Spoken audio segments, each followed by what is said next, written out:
Retangulares, já vimos todos os parâmetros que interessam, não?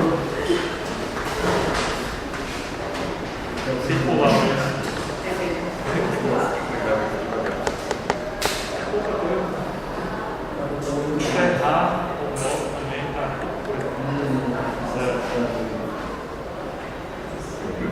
E o que fizemos foi isso aqui, não? Praticamente.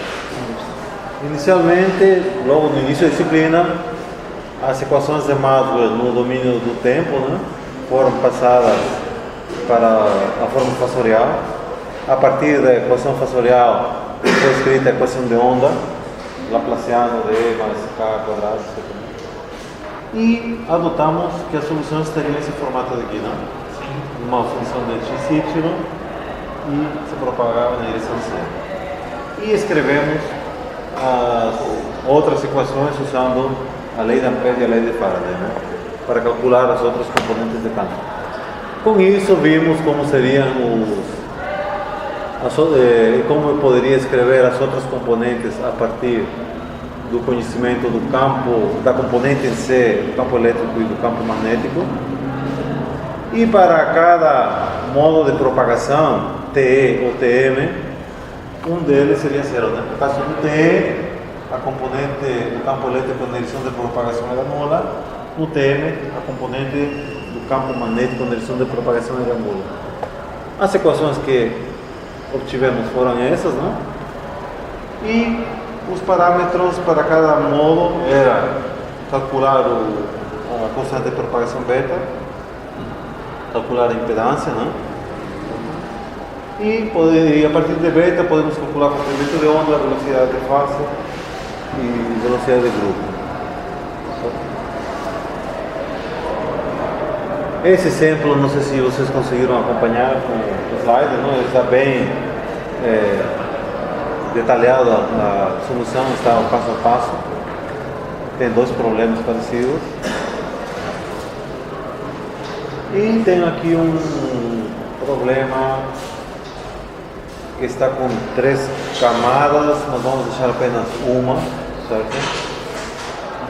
Vamos fazer esse exemplo usando apenas uma seção para casamento de impedância.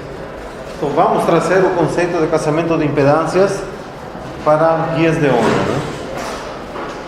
A ideia vai ser a mesma que foi vista para casamento de impedâncias entre diversos meios. Por exemplo, se eu tenho uma onda de um meio de 50 ohms para 100 ohms, eu colocaria uma camada com lambda sobre 4, tendo uma impedância que seria a raiz dos produtos das impedâncias, de entrada e saída, né? Então, no caso de guias de onda, o mesmo se aplica. Só que agora eu vou trabalhar com a impedância do guia. Eu não vou trabalhar com o material que está dentro, com a impedância do material. Eu tenho que considerar o guia. Então, nesse caso, vamos considerar que estamos com 2 guias, um guia oco e um guia preenchido com um dielétrico com 2,56 de permissividade.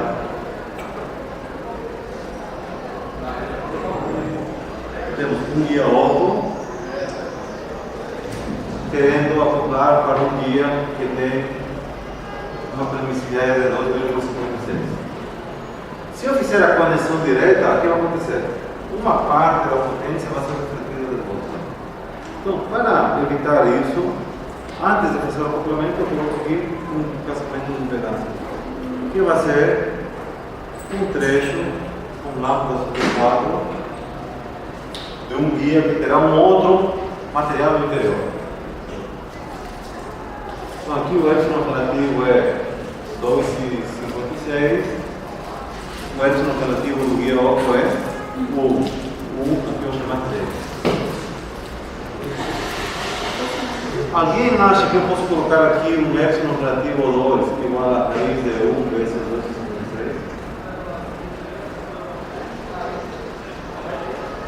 Eu posso fazer isso? Vou passar o guia.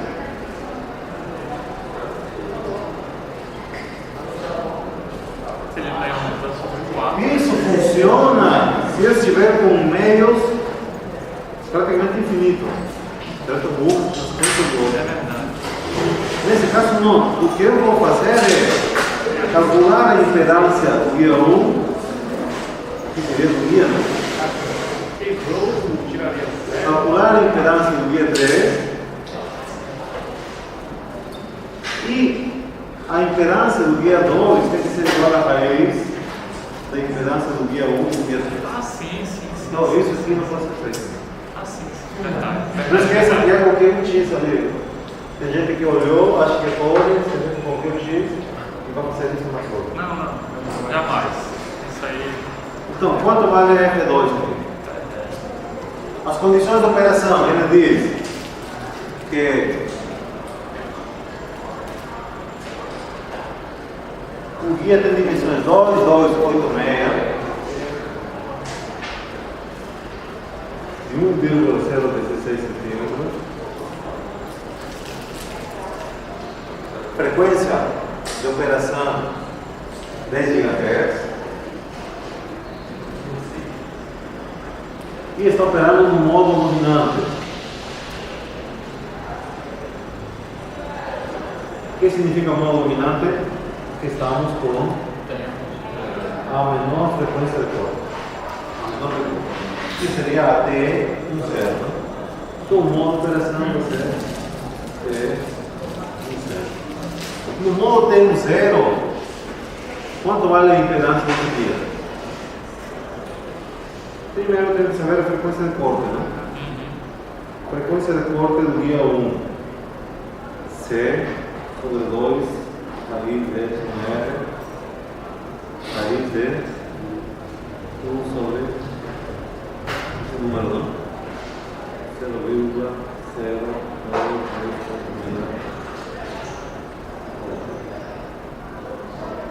E o outro é 0, né? Porque tem igualações. Então vai ficar apenas C sobre 2 raiz de R, A, né? Esse é o segmento. Quanto temos ali? Alguém fez isso agora? Vai ver.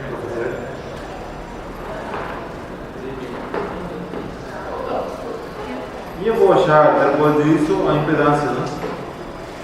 A impedância vai ser calculada como sendo a impedância do meio que está no guia, que nesse caso vale quanto? 377, não?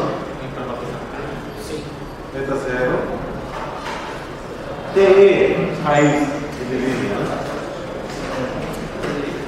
A impedância do modo TE vem por cima e a impedância do modo TE vem por baixo, né? Beta do TE, beta do TE. E aqui o eta linha, né? Raiz de 1 menos FC sobre F quadrado. Alguém conseguiu fazer essa conta aqui? Mas aí vem. Olha a calculadora. Ele está fazendo. 3 vezes 8 ou 1,5 dividido por 0,02. Essas considerações que a gente costuma fazer com o Epsilon, por exemplo, elas só são válidas para meios não magnéticos infinitos e sem perdas, né? Não entendi. Porque, por exemplo, no assunto passado a gente tinha aquela, por exemplo, de que a impedância do meio seria a impedância do vácuo sobre o índice de refração, por exemplo. Essas aproximações só são válidas para essas condições, né? Meios infinitos, sem perdas e não magnéticos, né? Uma impedância é a raiz de epsilon. Não, sim, mas há algumas relações que a gente fazia que não eram válidas para determinadas condições. Que nem você falou aí, que eu não posso dizer isso sobre o Epsilon. Não, eu não. Claro, essa relação. Porque os meios são infinitos. É, por isso. Mas a definição que você está lá é a definição de impedância. Sim. Que não. 6,56 de cada. 6,56. Essa conta vai ficar então 327 dividido por raiz de 1 menos 0,656 quadrado. 656 dividido por 10. Então, eu fizer aqui é 10.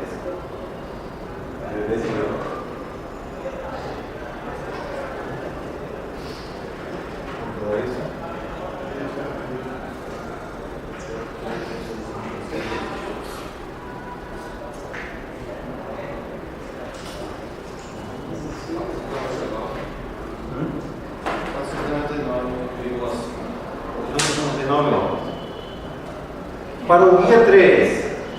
Então, guia 1 já tem a frequência de corte e calculo a impedância do modo T0. O guia 3. A frequência de corte do guia 3 será quando C sobre 2, raiz de R, também por A. Tudo que está aqui, a ver, tudo que está, que seria R3, R1, para não confundir, e aqui, para não confundir, eta 0 dividido por raiz de R, que valeu. Isso que está aqui vale 6,56 de altura. É verdade. Já temos aqui 5. É verdade. Então, a única conta é 6,56 dividido por raiz de 2,56. Na prova, faça isso, ao invés de ficar colocando todos os números do calculador. 4,1. Isso. E agora, a impedância do modo T para o guia 3 vale a impedância do material, eta 0 dividido por 2,56 dividido por raiz de 1 menos 0,41 ao quadrado. De onde saiu esse 0,41? 4,1 dividido por 10.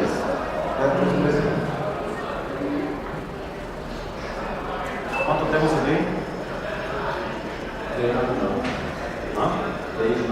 399? Tem certeza? Deixa eu conferir. Bora, Cezinha. Não, eu esqueci de guardar. Na prova não pode ser.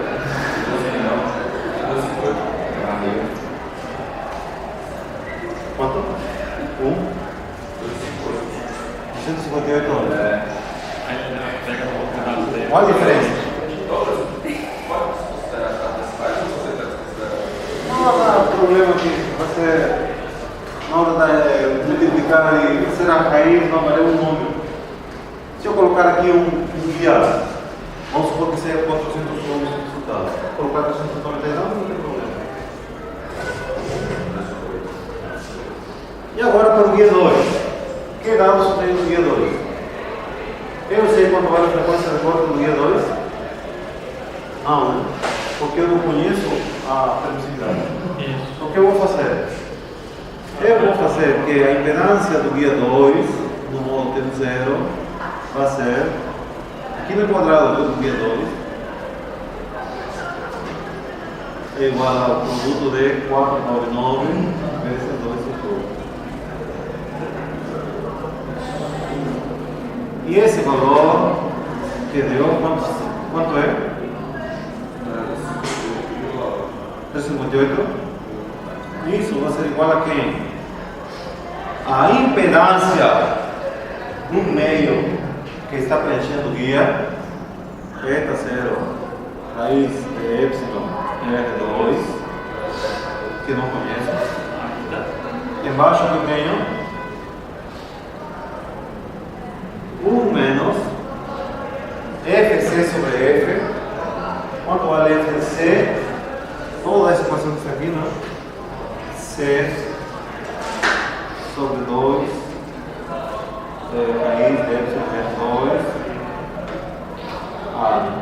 Isso seria quem? Fc. 10 fica aqui.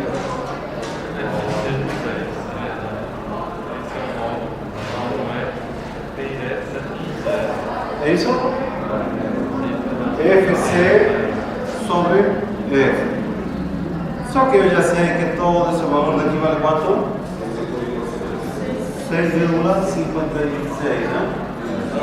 Então eu vou colocar no denominador 1 menos 6,56 dividido por 10, 0,656 dividido pela raiz de epsilon.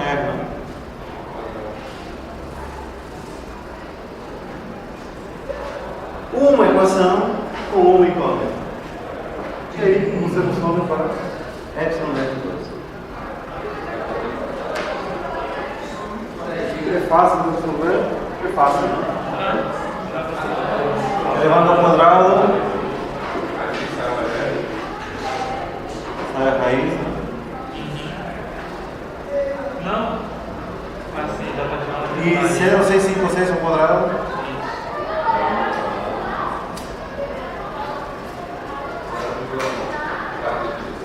0,43.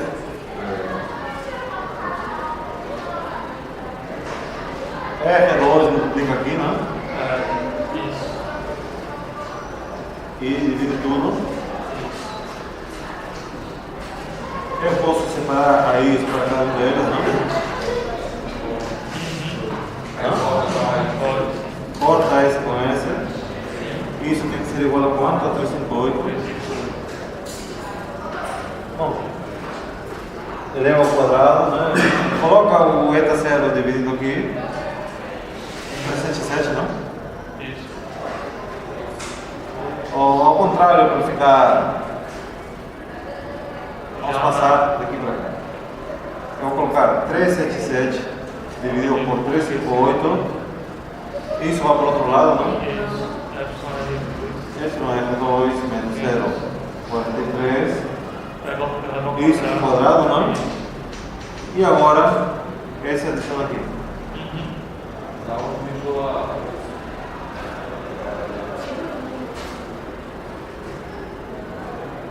Não, não é ali, não. Aí o é 1,54. Aqui a resposta? Isso.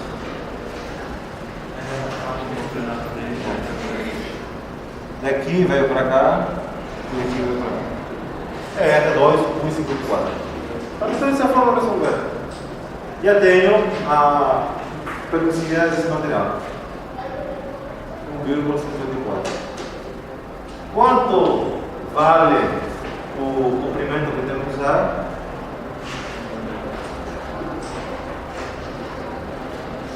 Tenho que achar o lambda do guia. Como se acha o lambda do guia?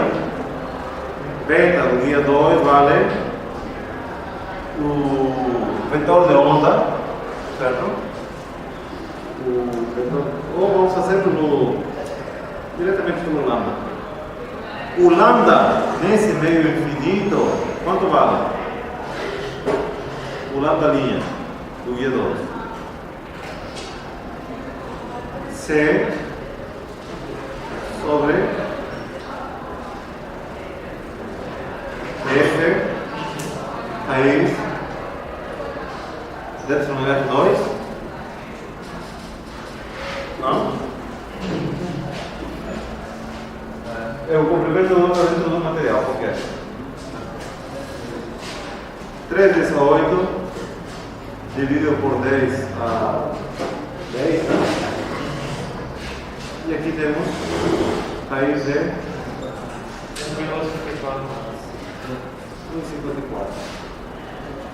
Alguém calcula esse valor aqui?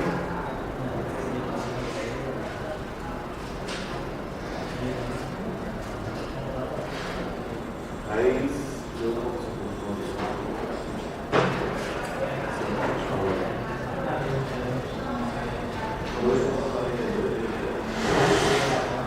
2,42 10 lá. 2 metros. Já tenho o lambda nesse dielétrico como sendo infinito. Como fica o lambda do guia? Vai ser esse lambda. O lambda é dividido, né? O lambda é dividido no final. O sentimento de onda. É dividido pela raiz ou multiplicado pela raiz? Dividido? Independente do modo. O lambda. Ele é dividido? Dividido. 1 menos FC E2 dividido pela frequência de cima. Então, quanto vale o FC do guia 2?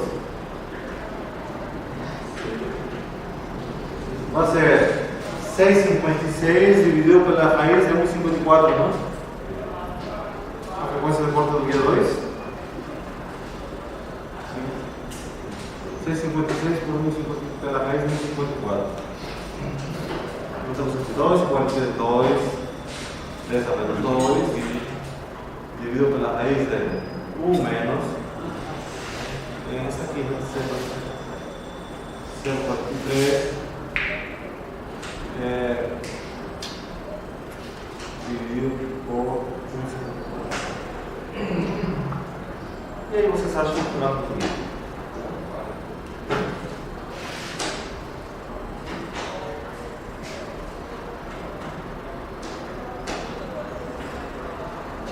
Aqui, 5 quadrado. O quadrado já entrou no 6,56 e na raiz do x é 2,999.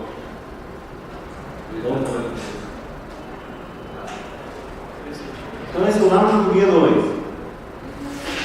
Isso dá quanto? 3 centímetros, né? Então 1/4 disso vai dar 0,55 milímetros.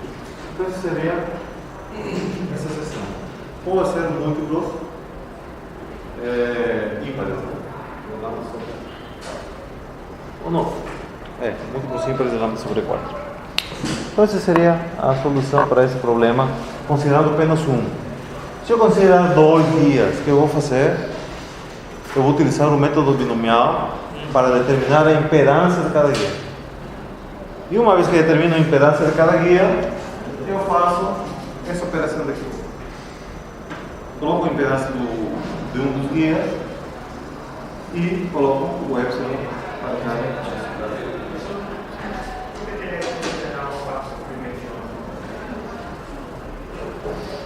Como você faz o casamento de impedância?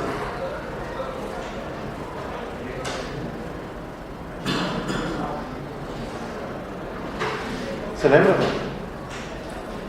Eu venho de um meio para outro meio. O que devo colocar para fazer o casamento de impedância? Um material com lambda sobre 4. A gente viu na aula de múltiplas camadas, né? Aqui temos a sequência de como aparecem os modos para um guia retangular com A igual a 2B. Então, o primeiro modo tem um 0, estamos com frequência normalizada. Esse 1 é o valor da frequência desse modo. O próximo modo que aparece é o T01 ou T20, que vai ser o dobro da frequência do T10. Então, esse número aqui é o fator que multiplica a frequência do T10. Aqui vai aparecer com quanto? Com 2,20 alguma coisa, né? 2,24 vezes essa frequência, o modo T1, T1, e temos aqui a sequência da aparição. Né? Então, por exemplo, esses modos têm uma frequência de quase 4 vezes e meia a frequência dele, e vão aparecer depois que apareceram esses outros modos. Essa linha seria a continuação ali, só que não dá para colocar tudo longo. Né? Tem um artigo, esse artigo, né? Ele fez um gráfico da distribuição dos campos para os 36 primeiros modos, né? Bonitão, velho. São 36, né? Mas aí que ela vai pegar a ideia de fazer tapete, né? Isso o quê? Tapete. Qual desses você tem na sua casa? Não tem coisa mesmo. Parece uma telha, né? Esse é mais barato, né? E se for um guia quadrado, né, com A igual a B, a sequência de aparição são essas. T10 igual a T01, T11, T11, T20, 21. Você vê que todos são 2 trocados, né? Quando ele fala frequência normalizada, isso daqui vai ser a frequência básica do modo dominante. Então você calcula essa frequência, ele seria T1. Vamos supor que seja 10 GHz. Isso aqui vai ser 20, isso aqui vai ser 30, vai ser 40.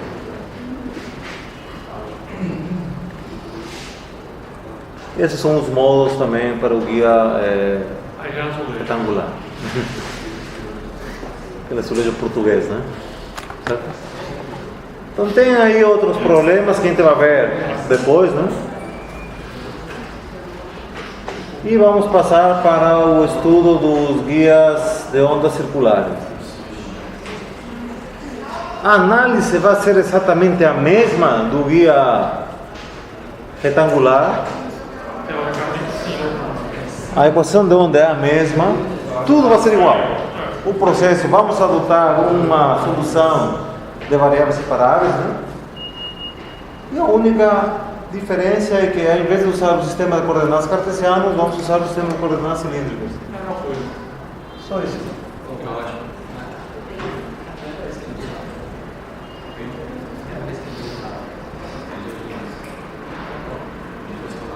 No sistema de coordenadas cilíndricos que temos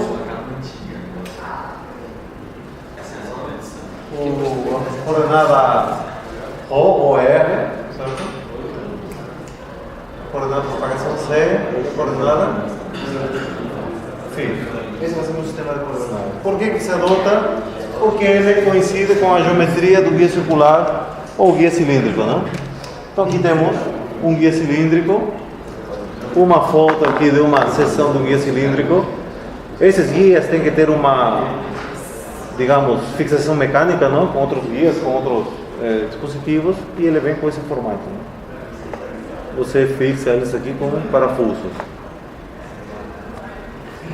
Então, se olhar para a seção transversal do guia, ele tem esse formato de um círculo, as coordenadas cartesianas x, y e z, e nós vamos usar o sistema de coordenadas cilíndricos, que é o ρ, o φ e o próprio z, né? O guia tem um raio igual a A região azul é o material condutor, tem condutividade 5C. Ele pode ter um dielétrico no interior, que pode ter permeabilidade, permissividade de epsilon e uma condutividade, caso não seja perfeito. Então a equação que vamos resolver é a mesma, né? Eu vou escrever meus campos elétricos e magnéticos decomposto nas componentes nesse sistema de coordenadas, é ρ, é φ e é z. A equação de onda, eu vou usar o Laplaciano em coordenadas cilíndricas. Esse é o Laplaciano em coordenadas cilíndricas. E isso vai resultar nesta equação quando eu adotar uma solução dessa forma. Eu vou adotar que qualquer campo depende da posição. Ele vai depender da distância do centro, que é o ρ. Ele vai depender do ângulo que faz com a horizontal, o φ. E depende também em que posição ao longo do dia se encontra. Qualquer componente de campo depende das três variáveis da posição. E vamos adotar que, pelo formato da equação que temos aqui, não? Eu posso separar as variáveis e escrever, por exemplo, a componente do campo magnético em C, que depende das três variáveis, como um produto de três funções, cada uma dependendo de uma única variável. Isso é o que fizemos anteriormente, não? Então, essa solução R vezes P vezes Z vai ser introduzida na minha equação de onda. Vejam que aqui tem uma derivada segunda de ρ. Vou derivar em ρ o primeiro termo, né? Uma derivada de ρ multiplicado vezes 1 sobre ρ. Está aqui, não, esse termo. Só afeta a função que depende de ρ. E assim vem os outros termos. Então vejam que a equação é bem parecida com o caso do guia retangular. Sim. A única diferença é que agora apareceu 1 sobre ρ aqui, não? Aqui temos variáveis e 1 sobre ρ quadrado aqui, que não existia no outro. Então, daqui para cá, vamos dividir todos por... o que dividiu? Aqui já dividiu, né? Dividiu todo mundo pela própria função. Por ρ, P e C. Cancela isso e só sobra aqui o a função R, né? Se eu multiplicar esse termo por todos esses, por esse produto de funções, cancela P e C e sobra a função R. No outro, cancela Rho e C e sobra a derivada segunda de P dividido por P, né? Nesse termo, cancela todo mundo, né? Quando dividir por isso. Então fazemos essa divisão e chegamos nessa expressão. Ok. Os termos que envolvem uma única variável têm que ser constantes. Tá? Porque aqui eu tenho uma constante, k quadrado. Aqui está faltando igual a zero, né? Então, tudo que depender de uma única variável vai ser constante. Então, esse termo que só depende de C, eu vou chamar de gama quadrado. Tá? 1 sobre C, derivada segunda de C, função de C. E eu sei que a solução dessa equação diferencial é da forma exponencial. Tá? Uma derivada segunda que cai na mesma função vezes uma constante quadrado positivo nesse caso. Como eu quero que no final do meu guia, a uma distância infinita da entrada, a minha potência ou campo seja finito, esse termo tem que ser zerado, né? A2 igual a zero. Então, da solução geral que atende no meu problema, só considero essa parcela para ser a minha solução particular. A1 é a menos gama C. Então, vamos colocar essa consideração aqui. Né? Então, tudo isso foi chamado de quem? De gama quadrada. Então, vou colocar aqui gama quadrada, ao invés de todo esse termo. E para eliminar a, digamos, singularidade, quando Rho vale zero, né, no centro do círculo, se eu deixar dessa forma, quando Rho for igual a zero, isso aqui vai para infinito. Então, para eliminar essa singularidade, eu vou multiplicar todo mundo por Rho quadrado. E temos agora essa equação, onde já eliminamos um termo que foi substituído por uma constante. Nesse processo já vimos que a dependência do campo ao longo do guia tem esse comportamento. Temos um outro termo que depende de uma única variável, esse daqui, né? Então esse termo também tem que ser constante. E a constante desse termo vamos chamar de menos k φ quadrado. Certo? A solução dessa equação diferencial que apareceu aqui, ele diz que a função P de φ tem que ser A3 seno de k φ mais A4 cosseno de k φ. E temos uma ressalva agora.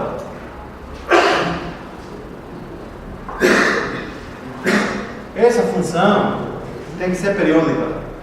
Se o φ pular para φ mais menos 2mπ, eu tenho que chegar na mesma equação. Né? Se eu adicionar 2π, ou se eu subtrair 2π, eu vou chegar no mesmo ponto, o campo tem que ter o mesmo valor, e para que isso aconteça, essa constante kφ que temos aqui no seno e no cosseno tem que ser um número inteiro. Ele tem que valer 1, 2, 3. Eu não posso colocar porque é 1,5. Se eu colocar 1,5, ele não vai chegar no mesmo valor após 2π, né? Então o kφ vai ser um número inteiro, então eu vou colocar um n ao invés do k de φ, né? N e n. Certo? E esse termo foi o termo que estava aqui, não? Aquela derivada de p em função de φ. Então eu vou colocar isso, era o menos kφ, só que o kφ chama de n, sendo inteiro, vou colocar aqui um menos n quadrado. Onde estava esse termo na equação? Esse termo estava aqui. Acabou sendo menos n quadrado, tudo isso. E estamos nessa expressão. O que eu posso ver aqui agora? Se eu fatorizar aqui o Rho quadrado, né, vai sobrar gama quadrado mais k quadrado. essa variável já tinha um nome nos guias retangulares. Era o h quadrado. Então, o h quadrado é k quadrado mais gama quadrado.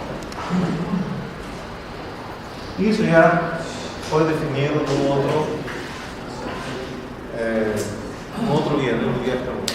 Então, eu vou colocar agora que isto daqui equivale a p quadrado vezes h quadrado, certo? O menos n fica aqui e temos uma equação diferencial que depende de que variáveis? Apenas da rho. Essa equação diferencial com esse formato já tem solução específica. E a função que é solução dessa equação diferencial é a chamada função de Bessel. Tá? Lembra? Essa equação diferencial. Qual é a solução dessa equação diferencial? Vocês viram lá em cálculo A, B, C. Vocês viram que a solução dessa equação diferencial era sinos cossenos. Então agora vocês estão vendo que a solução dessa equação diferencial com esse formato é chamada de função de Bessel. Alguém já ouviu falar da função de Bessel? Não ouvi falar. Você deve ter. Sabe o que é? Você viu o que é? Fala aí, Marcos. Ouviu falar, né?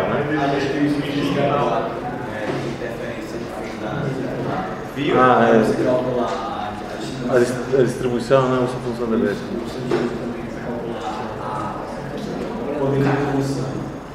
Então, essa equação diferencial é chamada equação diferencial de Bessel. E a solução é uma combinação de funções de Bessel, certo? Então, a solução geral é uma combinação linear de funções de Bessel, cada uma delas com uma amplitude específica.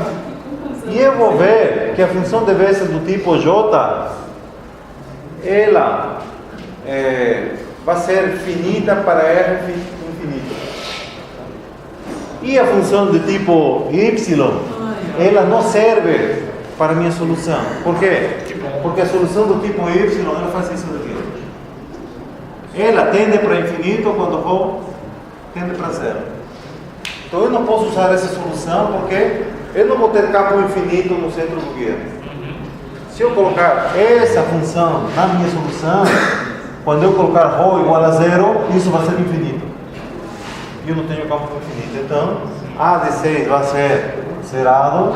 E se eu trabalho com o J, as funções de tipo J eu vou mostrar para vocês como são, né? Então, essa foi a condição para usar apenas um termo. Mas, no caso, tipo, como é que você sabe que Y teria um formato que diverte quando eu rodei a zero? Tem um gráfico da função, que é esse. Ela é conhecida? É. Entendi. Essa função, com esse argumento. E essa daqui é a função de Bessel. Tá? Vejam ali como é definida a função de Bessel. Ela tem uma ordem e tem um argumento. A função de Bessel do tipo N com o argumento x. X vai ser a coordenada. Nesse caso vamos usar ρ. E esse n é a ordem da função. E esse n vai ser o n que será considerado aqui. O n que eu vou considerar aqui é um número inteiro. Se eu colocar, por exemplo, n igual a zero, qual é o significado de n igual a zero? Fisicamente, Aquele cara ali, se eu colocar n igual a zero, aquele tempo todo vai ser zero. significa que a função de p é constante com φ. Então, independente de eu olhar a uma mesma distância ρ, se eu manter a distância ρ constante, independente do valor de φ, eu vou ver o mesmo valor de campo. Isso significa n igual a zero.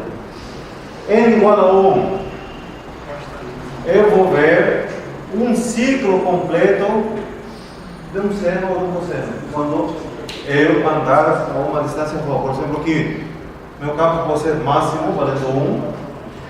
Eu posso ter um campo assim, não? Quando eu completar 2π, vou chegar aqui de novo. meu campo que vale 1, ele vai para 0, aqui vai ser negativo, ele vai para 0 o valor, e aqui vai crescendo e chega ao valor máximo. Esse N, então, vai dar praticamente o número de ciclos. Isso, na direção de como está variando o campo.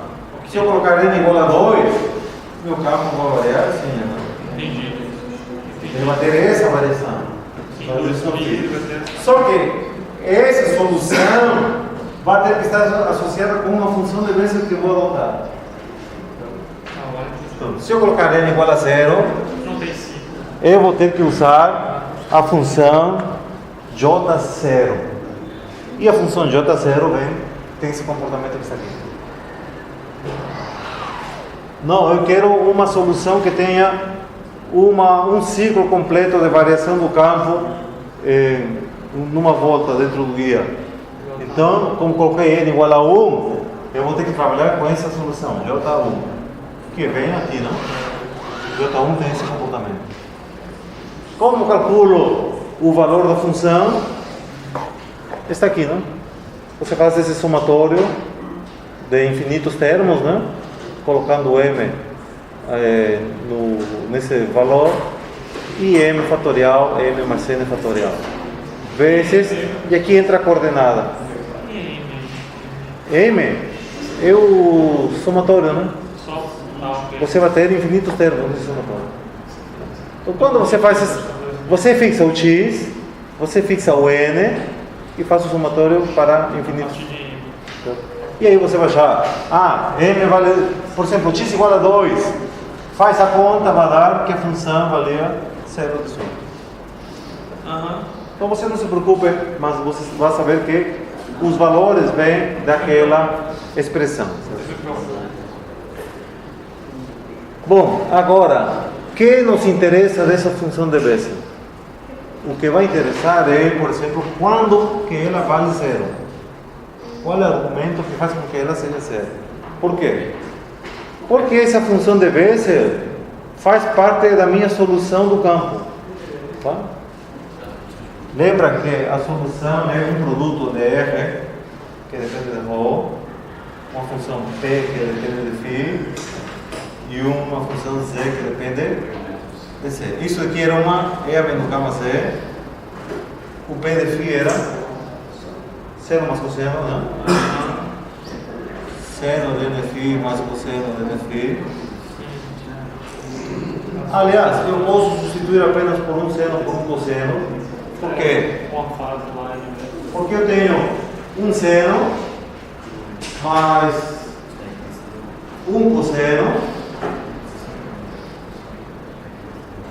certo? Um seno mais um cosseno com valores diferentes de amplitudes, amplitude 1, amplitude 2. Dependendo das amplitudes, o resultado que vai ser outra senoide, só que uma defasagem. O que significa essa defasagem? Bom, eu vou gerar meu guia e vou fazer coincidir com a origem novamente. Eu mudo o meu sistema de coordenadas, faço uma rotação e meu resultado vai ser uma senoide novamente. Então, isso daqui vai dar outra senoide. Apenas. E a função de ρ foi uma função de Bessel.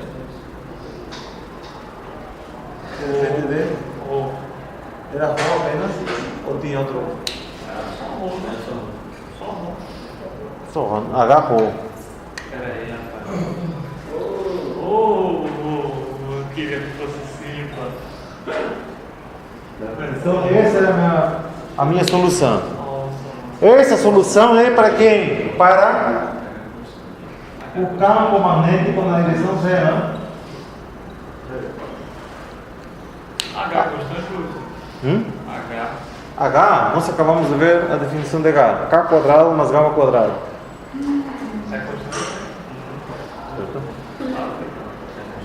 Outra coisa, essa solução é do campo HZ, que foi adotado aqui, certo? Como são os outros campos? Como vai ser o campo elétrico ou magnético X, Y? Vai ter a mesma solução. Por quê? Porque a equação diferencial é a mesma. Nós fizemos essa solução considerando essa equação diferencial, né? Só que a do campo elétrico também é a mesma. A do campo HX é a mesma. A do campo HY também é a mesma. Certo? E o que eu tenho que garantir? Por exemplo, eu tenho um campo elétrico, a componente φ do campo elétrico. Ele vai ser de que forma? O campo elétrico também vai ter uma função de Bessel. E eu quero garantir que quando ρ for igual a A, esse campo de direção φ tem que ser nulo, porque ele está em cima do metal condutor. Então, por isso que nos interessam essas posições onde as funções de Bessel são nulas, né? Só que em alguns casos o campo vai vir de uma derivada também. O campo elétrico pode vir de uma derivada. Vocês lembram que eu posso escrever os outros campos através de derivadas do campo HDC, né? Então, em algum momento, vai aparecer a derivada da função de Bessel. Então, eu tenho que ver quando a derivada da função de Bessel é nula. E do gráfico eu posso fazer isso, né? Por exemplo, J0, a derivada é nula aqui. E X0 é nula aqui, né? Em 3,80 e poucos. Também é nula nesse ponto. Quase 7, né? Certo? Então dá para ver onde a derivada da função de Bessel é zero. Então essa é a solução que vimos. Como é escrita cada uma dessas componentes e a solução geral. Temos aqui a solução geral e vamos colocar que o gama é alfa mais j beta. Para facilitar, inicialmente tudo é perfeito. Dielétrico sem perda, condutor perfeito, condutividade infinita, não temos atenuação e o gama é apenas j beta. Quem vai ser o beta? Qual é o significado do beta ali? É a constante de propagação ao longo do guia, né? Também podemos ver a propagação como sendo um somatório de ondas planas em direções oblíquas. Então, uma parte da componente do vetor K estará na direção de propagação.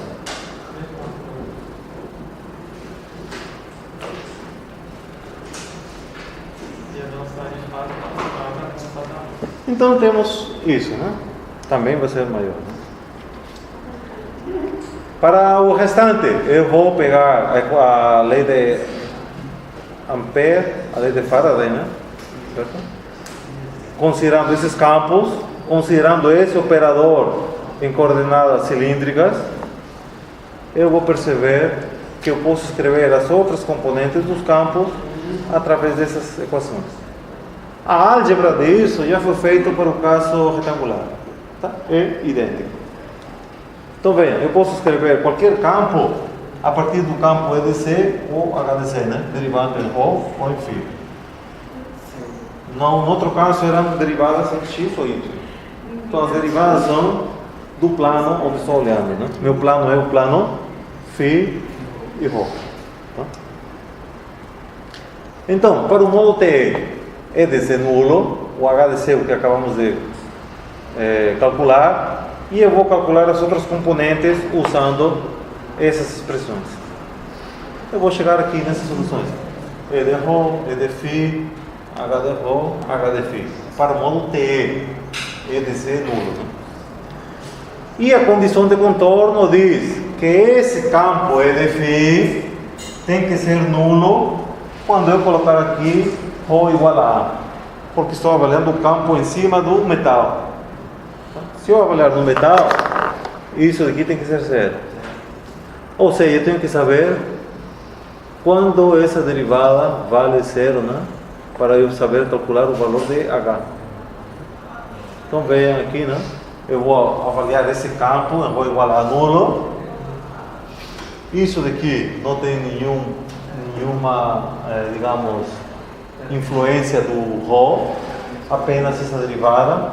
Então, a derivada dessa função em ρ igual a A tem que ser zero.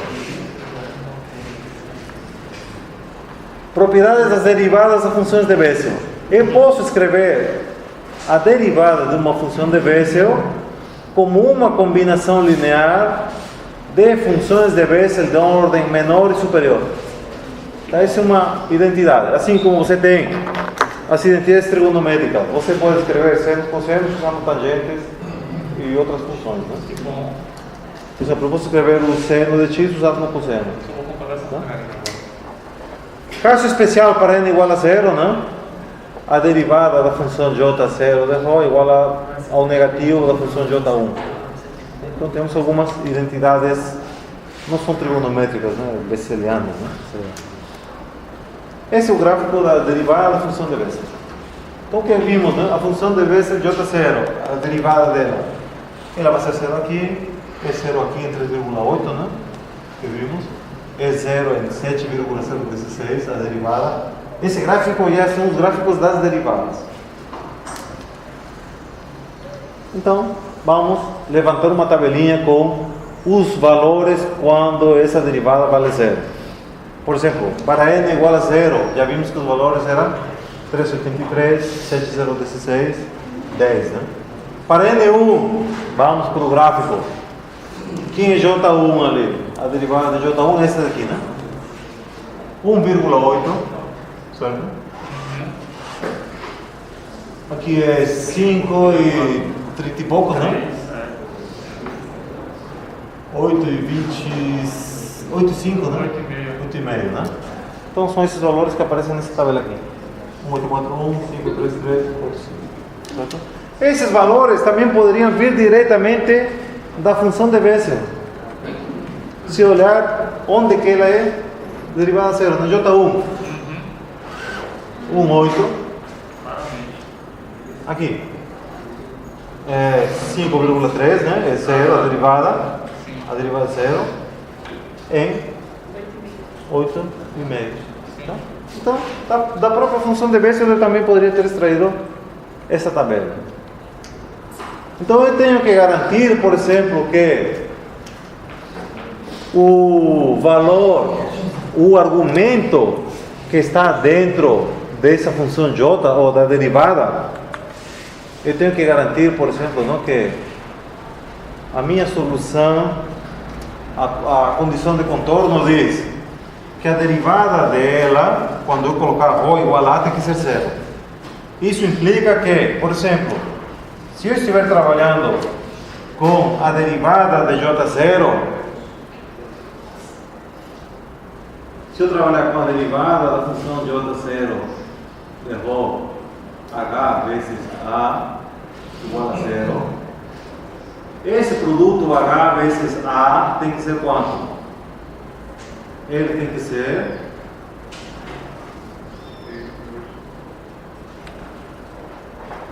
é 3832. Ele tem que ser 7016 ou ele tem que ser 10,74, dependendo do modo de propagação. Quantas oscilações ele vai ter na direção boa? Se eu colocar 3832, A vezes H vezes A, 3832, significa que o A tem que valer quanto? 3832 dividido pelo raio do guia, 1 centímetro. E eu acho o valor da H. O que acontece quando eu achei o valor da H? O A é um dado do problema. Isso daqui é a condição do contorno. Eu vou achar H.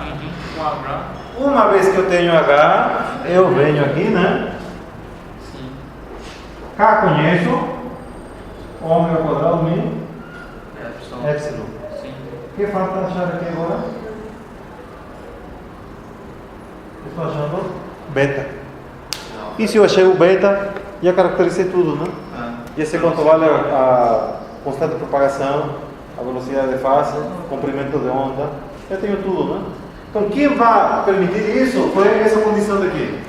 E conhecer esses valores onde isso acontece. Agora, o que significa eu escolher esse valor e não esse?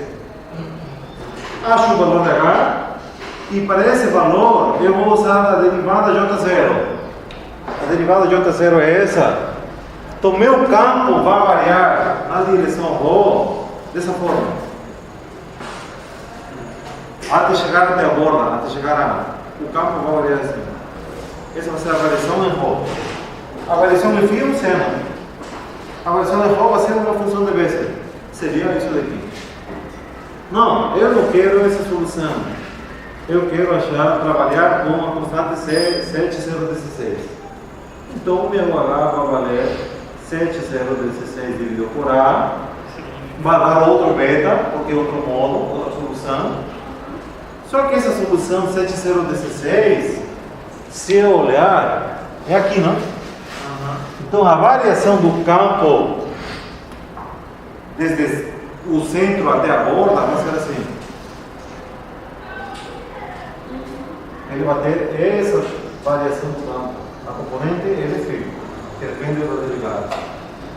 Então, a escolha dessa constante vai dizer quantos cruzamentos por zero eu vou ter até chegar, quantas vezes meu campo muda de sinal, desde o centro até a borda. Então, essa é uma informação que ele diz. Não, eu vou usar essa daqui, 10, 74. Isso é análogo ao modo cognitivo? A escolha desses valores é parecido à escolha do M e do N no guia retangular.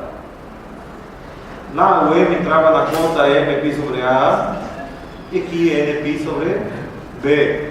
Isso fazia com que a função seno avaliado nas bordas C0, campo C0. Como aqui eu não tenho a dependência de senos, eu tenho uma dependência da função de Bessel ou da derivada, eu tenho que saber qual é o argumento da função de Bessel que faz com que a derivada aqui seja zero. E esses valores já são fixos.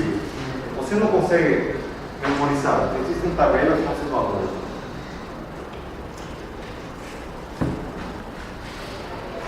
Então, veja o significado. N indica a variação em φ.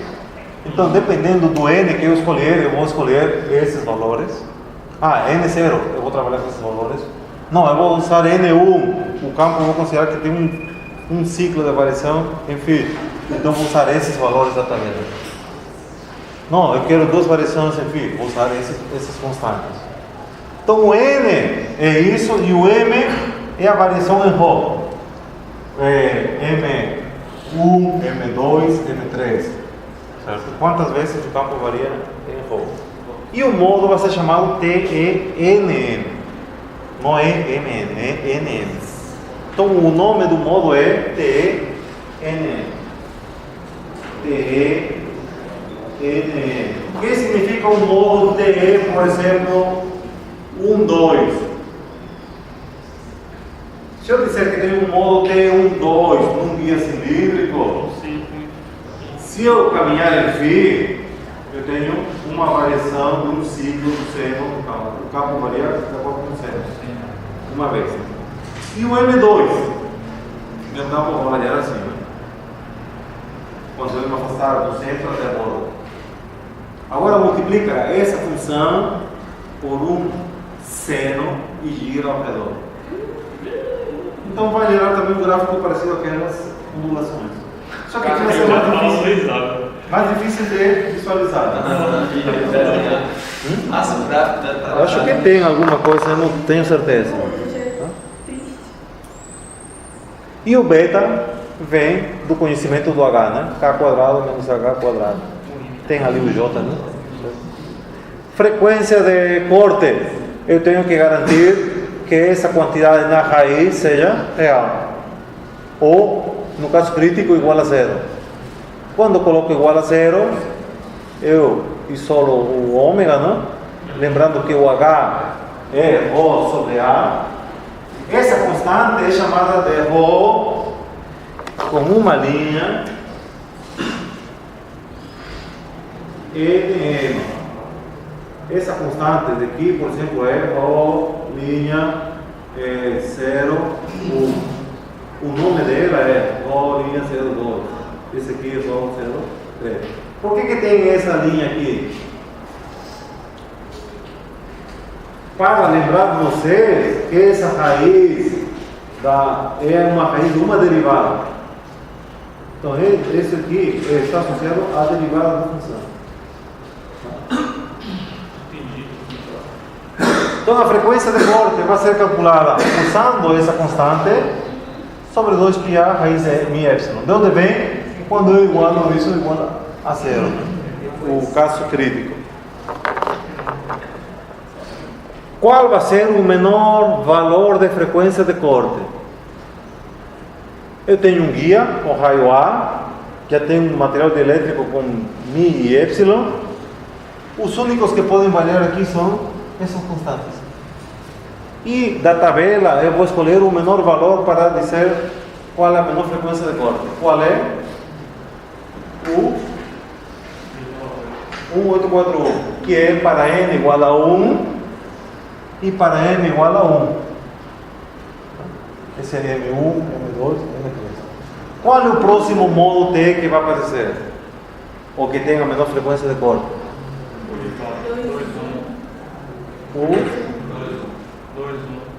Então de 1841 pula para 3054, não?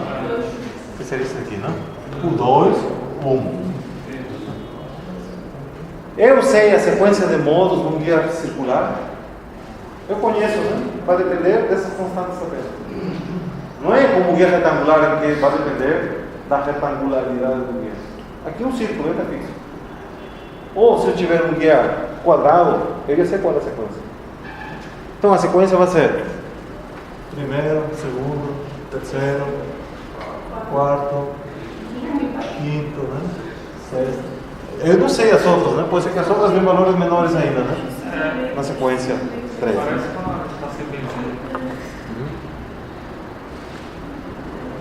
Aqui achamos a frequência. Então, a menor frequência de corte para os TE é para M1 e N1.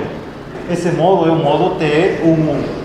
E é o modo que é mais utilizado em guias cinéticos. Por quê? Porque ele apresenta as menores perdas também. Então, alguma dúvida até agora? Todas.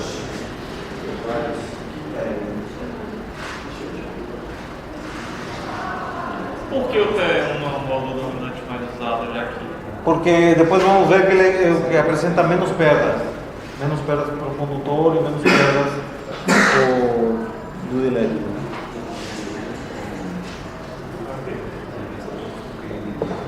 A gente vai ver isso aí com T. Esses são. Depois vamos colocar as perdas também. A do dielétrico, já vimos que vale para ele também. Sempre. A perda do dielétrico para um guia circular vai ser como? Vai ser a mesma equação que já vimos. A perda do dielétrico do guia circular vai ser K quadrado tangente de delta dividido por 2 beta. Isso aí. É a mesma equação que vimos no guia retangular. Na cadeia tem que fazer uma experiência. O que mais podemos ver aqui? Esses já são os campos, certo? Os campos que vamos utilizar, todas as componentes de campo, não? É mais difícil de ver como se comporta na superfície circular, porque tenho um produto de seno que depende de φ e da função de Bessel ou da derivada da função de Bessel que varia em ρ. É mais complexo de visualizar. A impedância do modo TE num guia circular. Eu considero dois campos perpendiculares, certo? Eu tenho aqui a minha superfície do guia. Eu vou considerar, por exemplo, um campo E de ρ, que está nessa direção, com um campo H de φ, que seria aqui, né? Então são dois campos perpendiculares que formam uma onda nessa direção. Né? A relação das amplitudes entre esses dois campos vai dar a impedância. Então eu vou pegar, por exemplo, E de ρ com H de φ. E de ρ, o primeiro, né? Com H de φ. Se eu dividir, vocês vão ver que vai ir embora o J, o H quadrado, o ρ, o N, tudo que está aqui vai sobrar ômega mi sobre beta, certo? Se eu dividir esse E de Rho por H de Φ, ômega mi sobre beta. Ômega mi sobre beta. Escrevendo beta na forma de K, ou eu vou ter que vai ser eta linha K beta. E essa relação K sobre beta continua valendo raiz de 1 menos FC sobre F. Então, a impedância do modo TE vai ser a impedância do dielétrico como sendo infinito. E nesse caso, quem é maior aí? O K, né? Então vai ser raiz de 1 menos FC sobre F por mais. Também vale a mesma equação. Dividindo essas duas.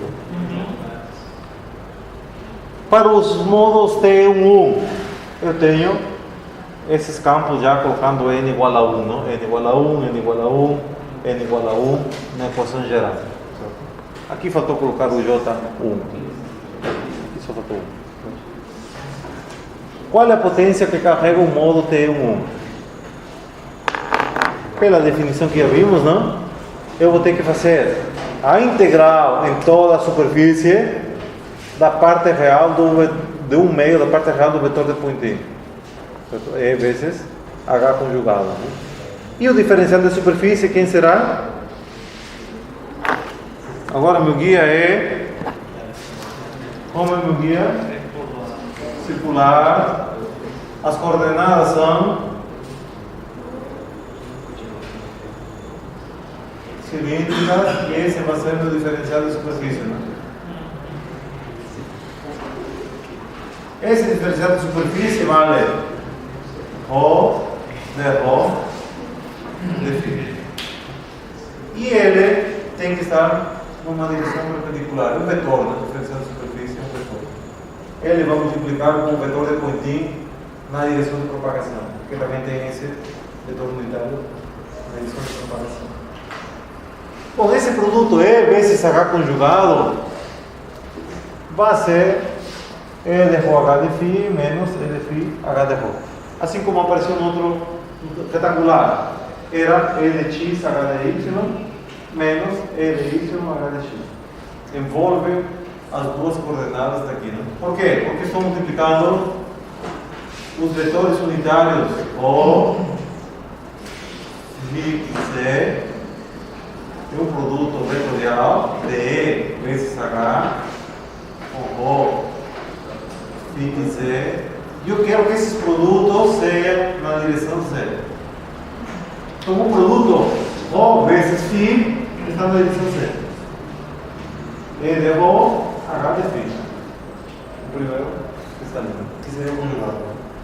O outro da direção C. O produto E de Φ vezes H de Rho está na direção C. Só que Rho vezes Φ é menos C. Aí aparece o menos aqui na frente. Né? Qualquer outro produto já não está nessa direção. Por exemplo, C vezes Rho é Φ. Não está na direção de propagação. Φ vezes C é Rho. Não está na direção de propagação. Se eu considerar todos eles, na hora de multiplicar com o diferencial de superfície, só sobrevive o que tiver o seu unitário. Por isso que estou trabalhando com o que tem de ser unitário. E que eu posso relacionar entre E de Rho e H de Φ? A impedância. Certo? Então, esse produto E de Rho H de Φ pode ser igual a E de Rho vezes E de Rho dividido pela impedância do modo. Tá? Como está conjugado, fica um E quadrado. Do outro lado, a mesma coisa. E de Φ vezes menos E de Φ dividido pela impedância. E vai ficar E de Φ quadrado. Então, o que está dentro dessa chave pode ser escrito como a componente E de Rho quadrado sobre a impedância, a componente de E de Φ quadrado sobre a impedância. Bom, quem são E de Rho e E de Φ quadrado? Estão aqui, não? E de Rho e E de Φ, eu vou levar ao quadrado e eu vou colocar aqui na integral. Está ali na integração, não? Limites de integração: φ de 0 a 2π Rho de 0 até a borda, né? Sabem integrar funções de Bessel? Acabei de aprender com você. Hã? Foi? Sabem integrar funções de Bessel? Não. Não? Bom, alguém já fez isso, né?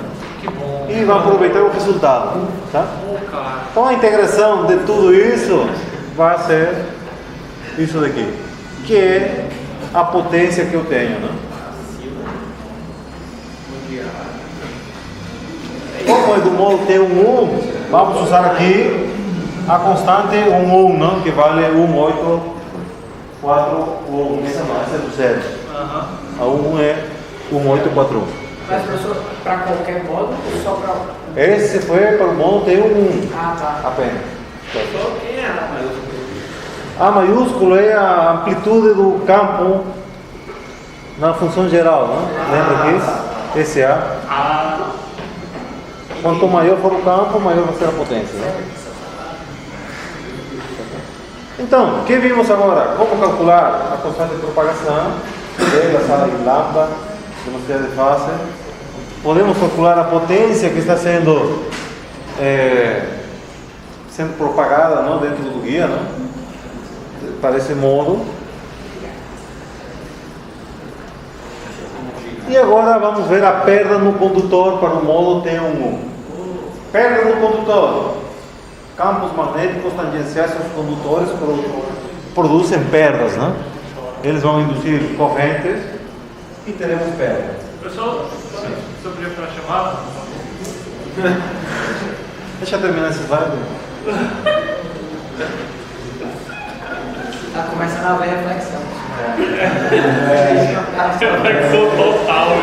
Então venha, para calcular a perda no condutor. Eu vou calcular a perda para ele 1 metro, certo? Por unidade de comprimento. Onde vai acontecer a perda na superfície desse metal, eu vou decompor essa integral como uma integral em φ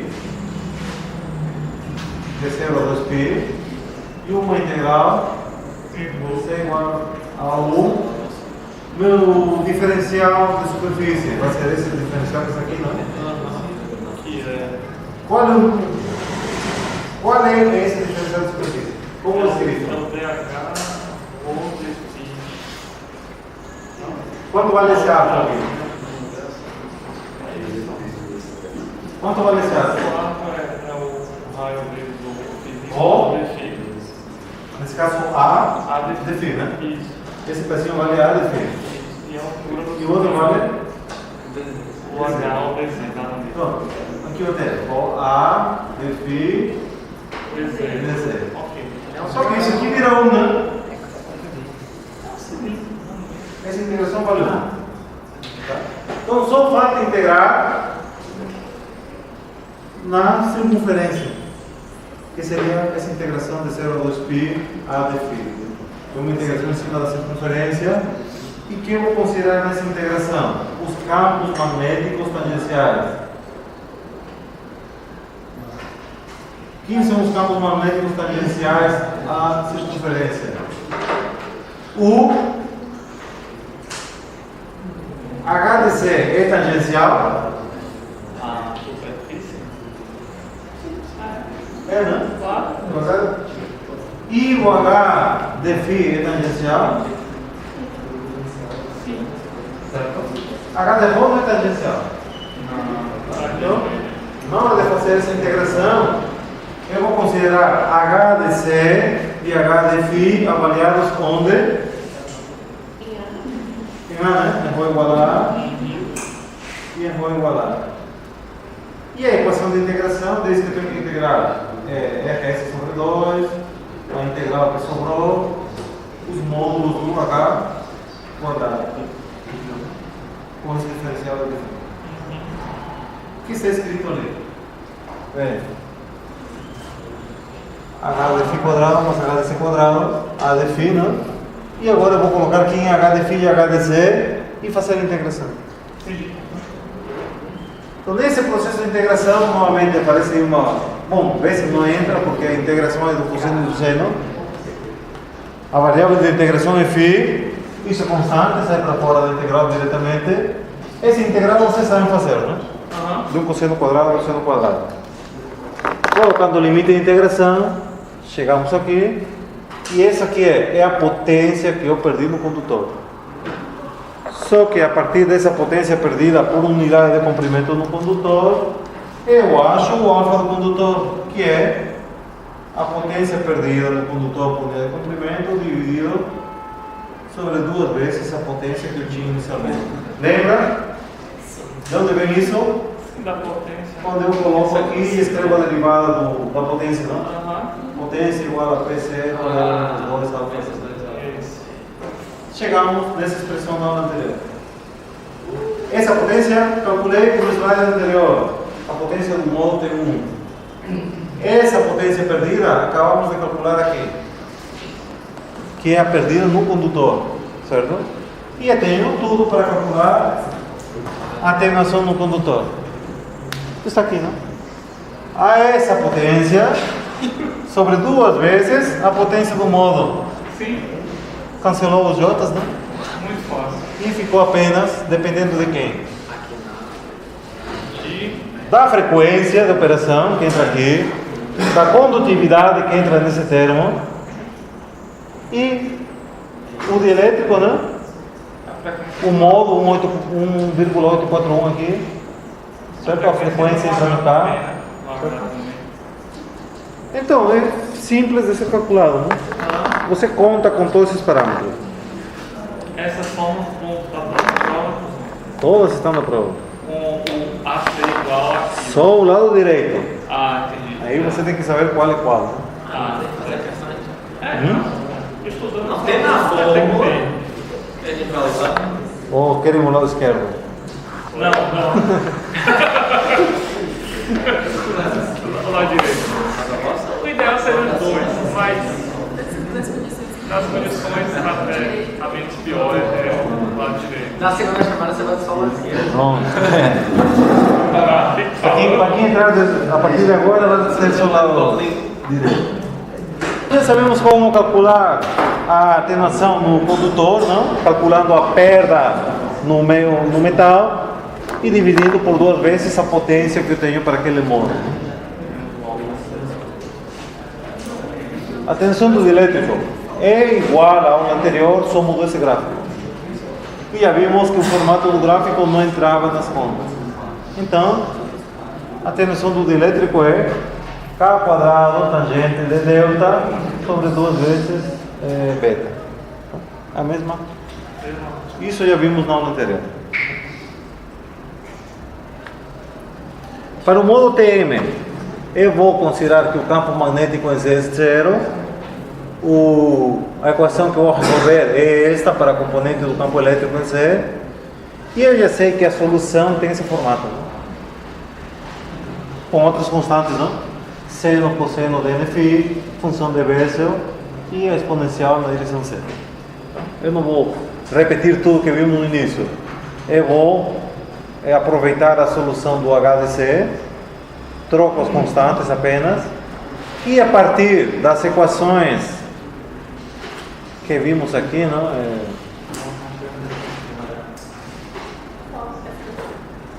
A partir destas equações, eu escrevo as outras componentes, EdRho, EdΦ, HdFo e HdΦ. Vamos escrever essas componentes a partir dessas expressões. Tá? E eu tenho essas soluções para os outros campos. Quem é o único problema que eu tenho aqui? O único problema agora é continuar satisfazendo as condições de contorno. O campo elétrico tangencial ao condutor tem que ser nulo. Quem são os campos elétricos tangenciais? Eu tenho meu guia cilíndrico aqui, não? O campo Z, que agora existe, ele é tangencial. Ele tem que ser nulo em cima do condutor. O EdΦ também é tangencial, não? EdΦ. E vamos ver como depende esses campos com Rho. Quando Rho for igual a A, tem que ser zero. Por que o A de Z? Campo elétrico na direção Z. Ele É de tangencial. Z? É. Hã?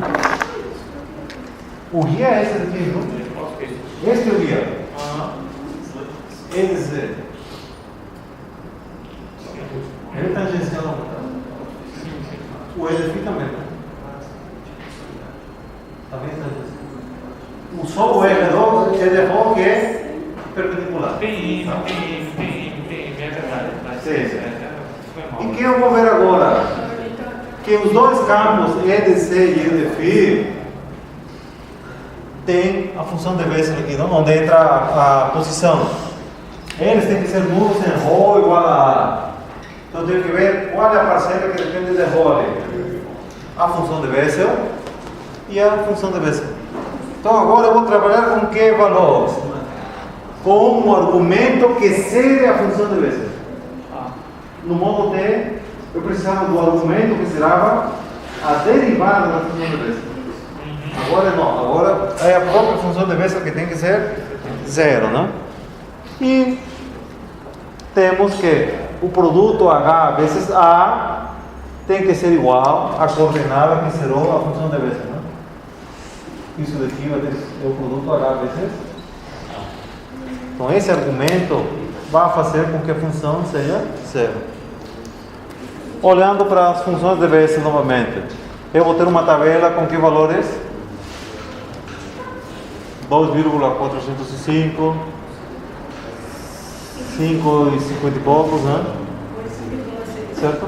Então vamos pegar todos esses valores, só que uma tabela para cada cor. Para o azul uma tabela que é n igual a 0.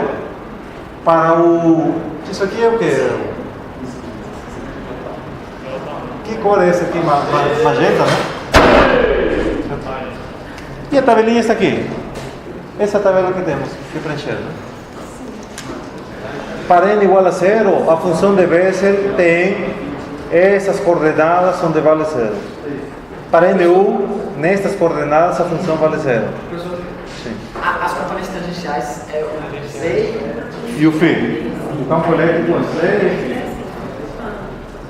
E esses campos dependem com a posição ρ, com a posição de Bessel. No outro modo, dependiam com a derivada da função de Bessel. Então, essas são as constantes que vamos usar agora, né? O significado das constantes vai ser o mesmo aqui. A constante que eu escolher vai fazer que eu calcule o H.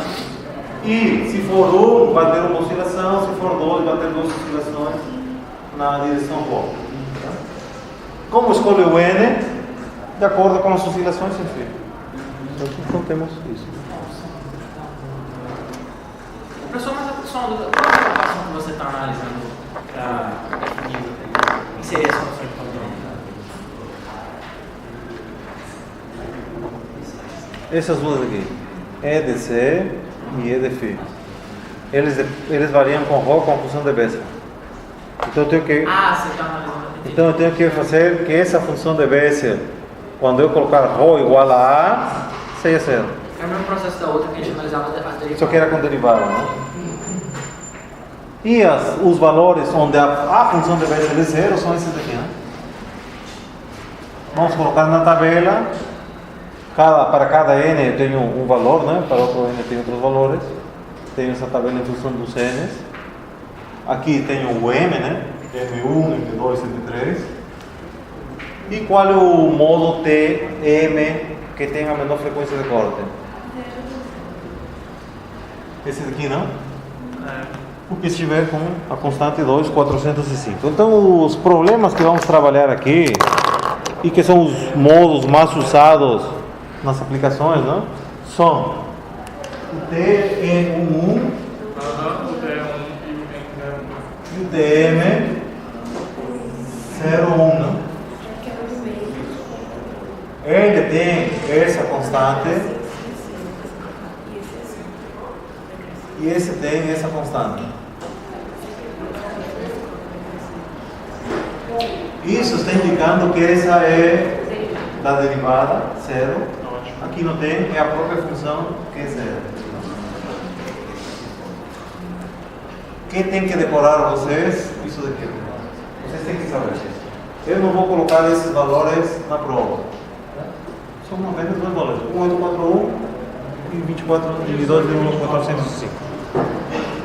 12 dados. 18, 24.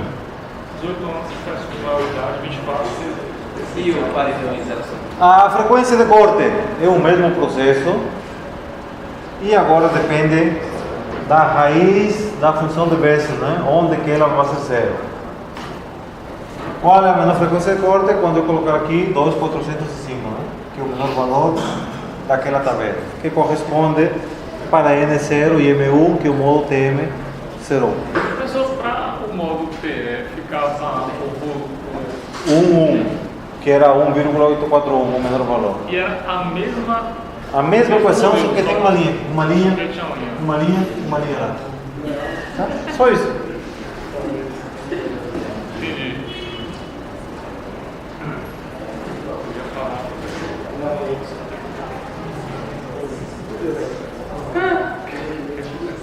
O que mais temos que calcular aqui? A impedância, não? A impedância do modo TM. Também considero dois campos perpendiculares. Campo elétrico em Rho, um magnético em φ. Dividindo vai sobrar beta ômega epsilon. Beta ômega epsilon, que pode ser escrito como eta linha beta K, ou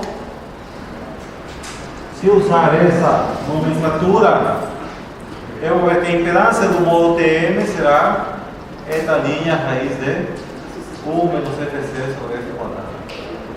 Igual que para o guia retagular.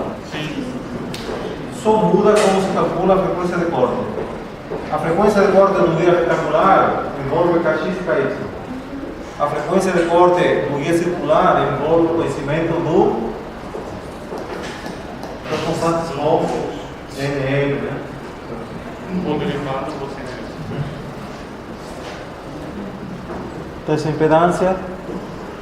E nós vamos fazer o cálculo da atenuação do condutor, já sabemos como se calcula, não? O resultado é esse daqui, não? Para qualquer modo TNM, eu tenho essa equação, certo? E para qualquer modo TMNM, eu uso essa expressão. Novamente, modos TE precisam de equações mais complexas, não? Certo? E os modos TM sempre têm as equações bem compactas, né? Isso é uma regra, né? Não sei se já viram, para todos os guias. Né? Acho que isso também vai valer quando entremos nas cavidades ressonantes. Os TE e TM também têm isso. Então, para calcular a atenuação do condutor, saber a frequência de operação, saber a condutividade, impedância e a frequência de corte, não? Que está associada ao modo de propagação.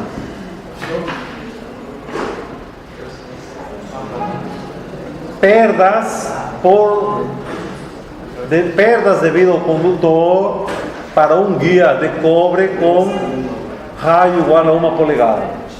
Então vejam o tamanho dos guias. 2,54 centímetros de raio, né? Vai ser um guia mais ou menos assim, né? 1 polegada. Um tubo de 50 milímetros.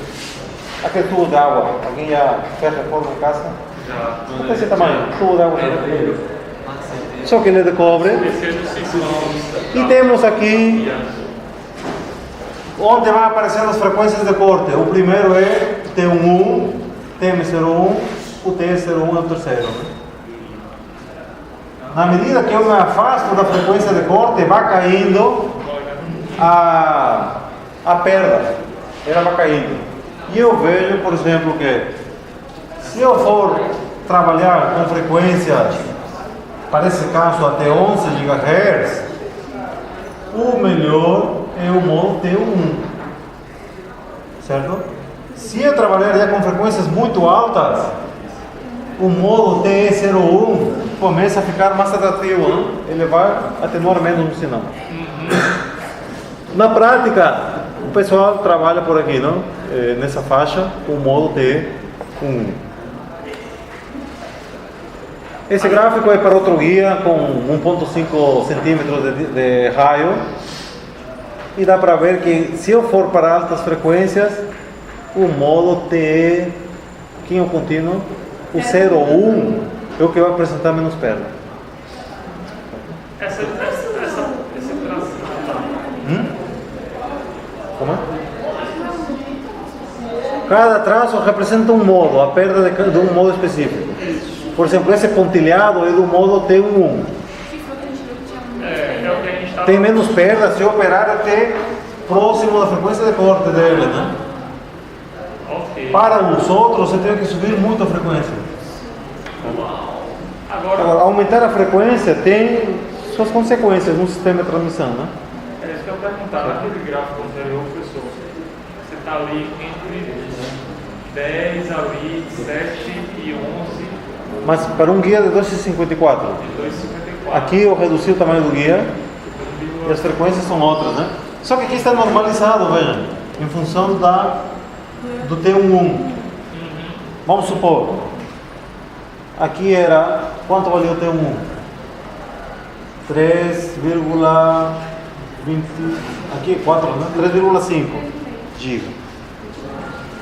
É como se esse gráfico aqui fosse o 1, que é a frequência de corte desse modo, como se esse aqui fosse o 3,5 GB, aqui seria 5 vezes esse valor, então ele está normalizado. Entendi. Então esse, eu teria que trabalhar, para ele ser bem melhor, eu vou ter que trabalhar com uma frequência 4 vezes a frequência de corte do modo 1.1. Ok. Vamos supor, a frequência de corte do modo 1 é 5 GB. É 20. Eu vou ter que operar com 20 GHz. Se eu não quero operar com 20 GHz, eu vou operar com 10. Ok, agora eu entendi. Eu vou trabalhar com esse modo ainda. Agora eu entendi que estava meio louco isso aí. Esse para outro guia com 3 centímetros.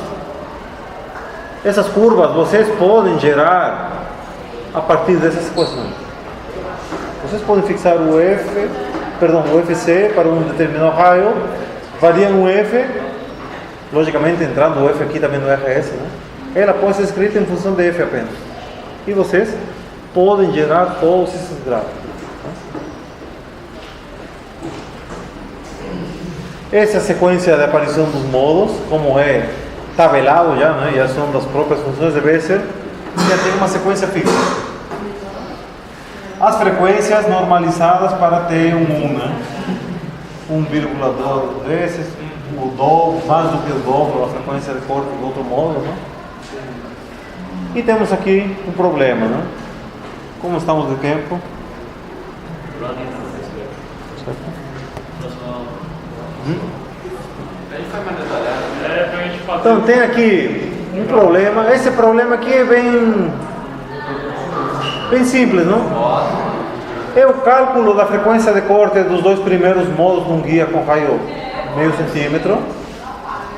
Aplicação direta da equação. O raio entra aqui. E o primeiro modo é o T11, que eu vou colocar 1841. O segundo modo, já sei que é o TM01. Eu vou colocar 2,405 aqui. O A, meio centímetro.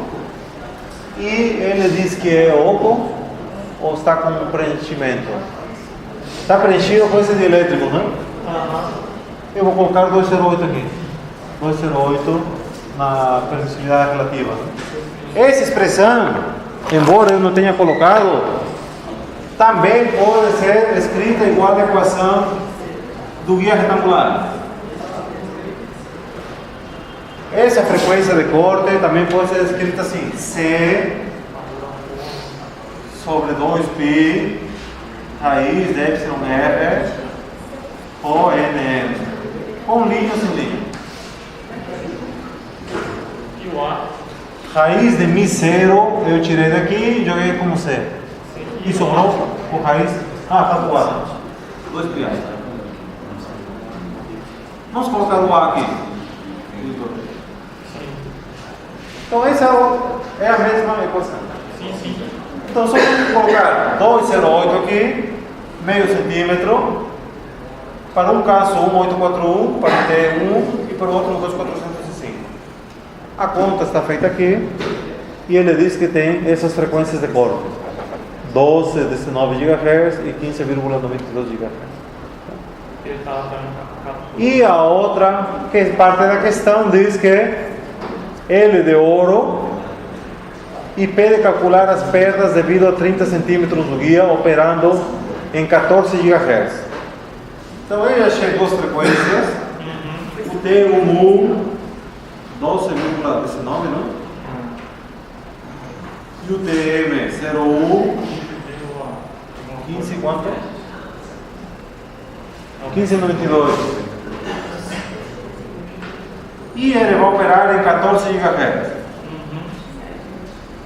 Em 14 GHz existe apenas esse módulo. Eu trabalho com frequência acima da frequência da corda. 14 GHz só é superior a essa frequência. Então o módulo vai ser o T1. Para calcular a perda desse guia, eu vou precisar dessa tangente de delta, né, para a perda do elétrico, e eu vou precisar da condutividade do metal para ver a perda do condutor. E a aplicação direta da equação, né? Calculamos K, 2πf sobre C, a raiz de εr, 422. Beta também pode ser calculado assim, como K vezes aquela raiz. 1 menos C sobre F quadrado. Isso também permite calcular o beta no circular. Também pode ser usado dessa forma. E vai dar 208. Então já tenho K e beta. Com K e beta já posso calcular a perda do elétrico. K quadrado mais beta tangente delta, né? O que falta para eu calcular a perda do condutor?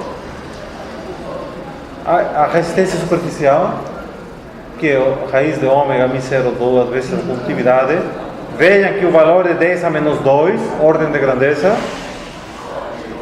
E substituímos na expressão da tensão do condutor. RS, A conhecido, K conhecido, impedância, essa impedância vai ser raiz eta 0 sobre a raiz de 208. Né? Eu vou confirmar com vocês, aqui seria a impedância linha. Não está colocado, mas é a impedância linha. H, quanto vale H no meu problema? Quanto vale H? Eu tenho que garantir que H vezes A dentro da função de Bessel do modo que T1, né? A derivada da função de Bessel seja zero. Então meu H vai ser quanto?